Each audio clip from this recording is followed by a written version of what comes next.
Hi guys, কালকে দুলাভাই phone দিয়ে বলতাছে তোর জন্য কি নিয়ে আসবো। পরে আমি বললাম ভাইয়া আপনার যেটা মন চাই ওইটাই নিয়ে আসেন। তারপর ভাইয়া আমার জন্য নারায়ণগঞ্জ থেকে মিষ্টি নিয়ে আসলো। তারপর ভাইয়াকে বলতাছে আপনি মিষ্টি নিয়ে আসছেন, খালি পেটে আমি মিষ্টি কিভাবে খাবো। ভাইয়া বলতাছে খাওয়া দাওয়া করে তারপর তুই মিষ্টি খাবি। আমি বলতাছি ভাই প্রত্যেক দিনই তো রুটি খাই, আজকে তো আমি ভাবছি অন্য কিছু আপনি আনবেন।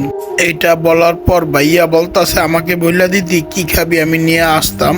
তারপর আমার বড় আপু বলতাছে আমার ভাই যেটা চাইছে ওটা নিয়ে আসলা না কেন।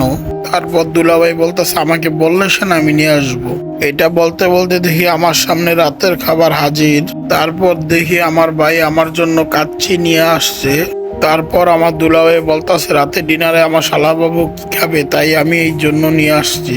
দুলাভাইয়ের কথা শুনতে শুনতে আমি খাসির পিস খুঁজতে লাগলাম। সাথে ছিল ডিম এবং টিক্কা কাবাব। আজকের জন্য এই পর্যন্ত, সামনে আবার দেখা হবে নেক্সট কোনো ভিডিওতে।